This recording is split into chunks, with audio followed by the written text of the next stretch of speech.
Hi everybody, TJ Mac Vintage Cards and Nostalgia here, and in today's video I'm doing a response to the channel's Scott Maz. Scott's a great guy. He's become a friend through the community, very enthusiastic supporter of a lot of channels, always leaving comments, puts out content of his own. We have in common the love of the 56 Topps and 71 Topps baseball sets, and I just love when he shows cards from those sets off.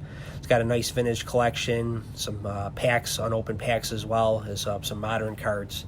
Just a fun channel to watch, and I've shouted him out before, but I wanted to also participate in the contest and just show my appreciation for what he does. So he's asking us to pick our favorite sets. So what I did for this video is I limited them to the 1960s, and I picked one baseball, one football, and one hockey. So for my baseball pick, I went with the 62 Topps, and it was very hard to pick one because I've collected these sets over 20 years about, and I've looked at these sets closely from all of the 70s, 80s, 60s, and 50s, and I just like the 62 design. I think it's a daring design in the sense that Topps for the first time went in a completely encased non-white border, so they use this faux wood here as a border that I just think pops out to me. I like also that there's different richness to the colors that they use, so you have on the Nellie Fox a lighter brown, and on the Hank Aaron it's more of a medium brown, and then you have like this Gaylord Perry, which is a very deep colored wood, similar to what they did in 55 Bowman, but I think they took it to the next level here, and I just appreciate that in the design. And I also like the white piping they put on the inside, because for a brown color, even a light brown, the white really makes the interior image pop, and it encases the photo nicely. And what it looks like here is it's a poster that's being either slapped onto a post or a faux wall, maybe in a kid's room, and then or it's either being peeled off. It depends how you look at it, I suppose. And then what's really cool here is you got the last name that pops out in white, and then the rest of the information on the player, the first name, the position, and the team are in black. So it's just a very attractive design to me, and one that I'm glad that Topps was a little bolder with, coming out with something different. And I just like the photography in this set as well, and I'm just going to show a couple of these cards up close. So on the Nellie Fox, you can see that he's at Yankee Stadium, and you can actually see the logo. It's very faint on the top of the stadium.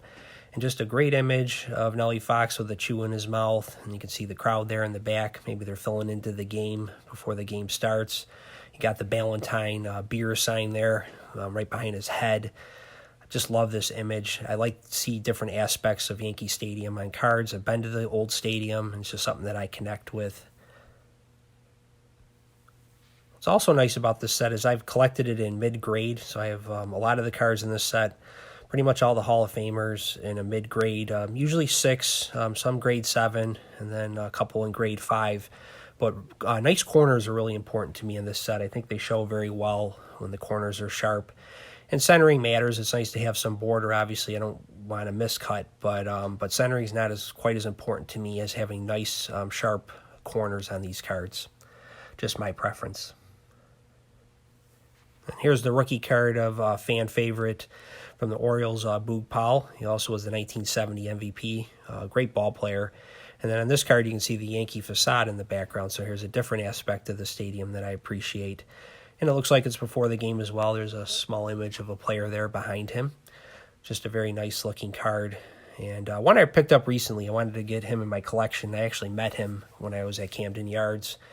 Very gregarious personality. Just enjoyed my brief interaction with him, but you could tell that he's just somebody that the fans love, and he loves the fans as much.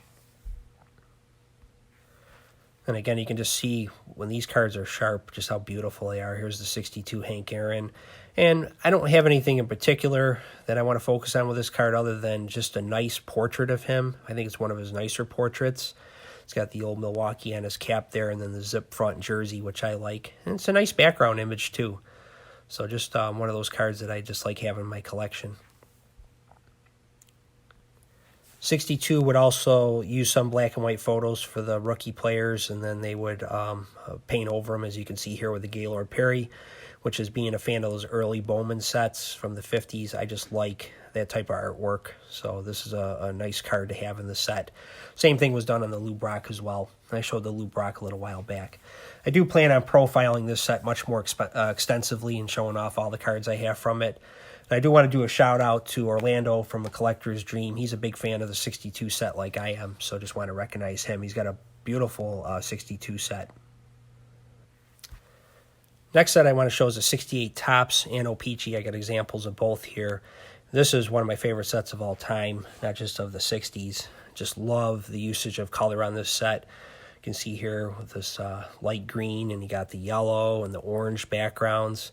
And then they have these generic player images. And then some of the photos will be portrait, others will be full or three-quarter body shots. You got the team logo up in the corner. And then down here, you can see these arrows pointing, and then it just goes into a color strip on the bottom if they're showing a portrait, like on the Richard, and then the Hall, and then obviously the Plant is taking up that last part of the card, but you can actually see it breaking onto his shoulder there.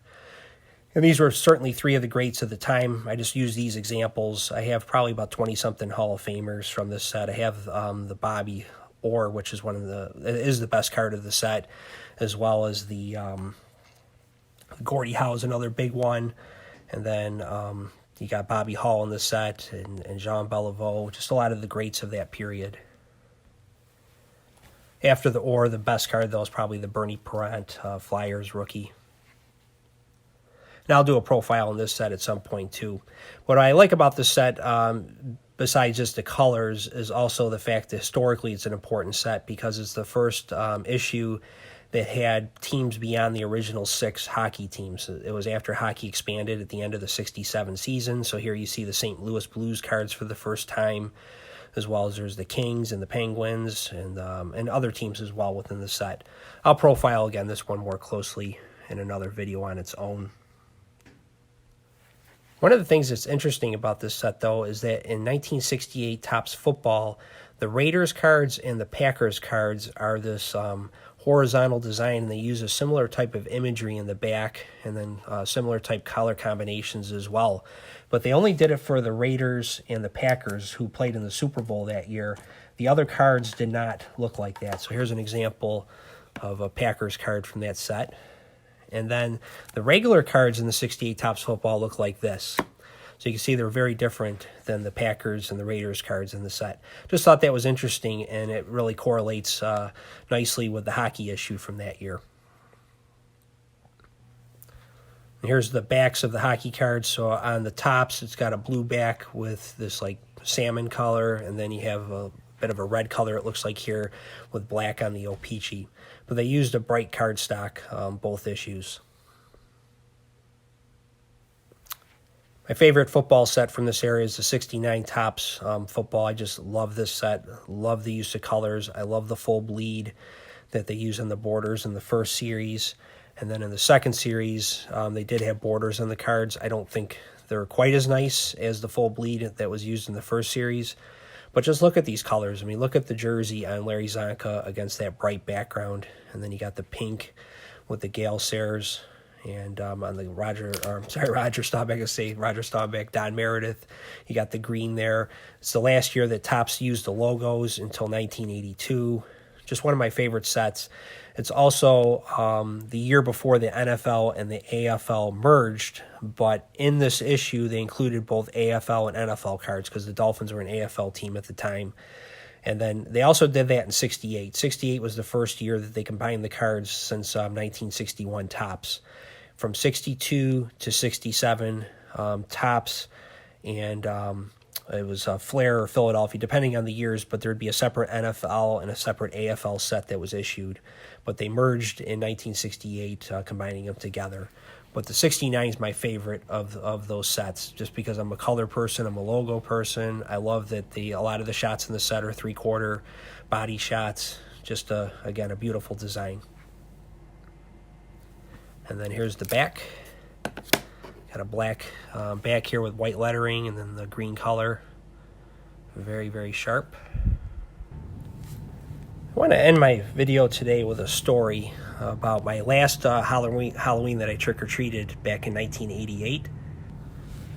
I was 14 years old at the time, probably too old to trick-or-treat, but I had one last hurrah left in me. So I put on an old mask from previous years that I used, and I went out with my friends just to have at it one more time. We went near my my friend's aunt's house, probably about 30 minutes from where I lived. And I remember coming back after trick-or-treating. It was probably about 9 o'clock, somewhere in that range. And we were sorting through our candy. And Halloween that year was on Monday night. And, of course, back in those days, just like today, there's Monday Night Football going on. Except back then, Monday Night Football was on ABC. And it was even a bigger event probably than it is today. Typically, Monday Night Football is the marquee matchup back then, where today Sunday Night Football is the bigger matchup. But I remember that night, it was Halloween, as I said, and it was the Colts versus the Broncos. So you had Eric Dickerson versus John Elway. And as I was sorting through my candy, that game was on, and we were watching it. And in the first half, Eric Dickerson was about 150 yards and 4 touchdowns. He didn't even play in the second half, and the Colts went on winning that game. I think it was 55-23. John Elway was pulled, and they put in Gary Kubiak, and it was just a lot of fun, just a fun memory. Sometimes sports can mark moments in our lives, and I just always remember that game and just sitting there with my friends at my friend's aunt's house as we're going through and sorting all the candy and just enjoying the game, and just special memories. And whenever I see this Eric Dickerson card, it just makes me think of that moment. And that's, again, what the cards can do, is they can capture those moments of our life, and that's one of the beautiful things about sports. So I just wanted to share that and just make that special connection, and just something that I appreciate and I thought you'd appreciate as well. So everybody have a great day, and we'll talk again soon.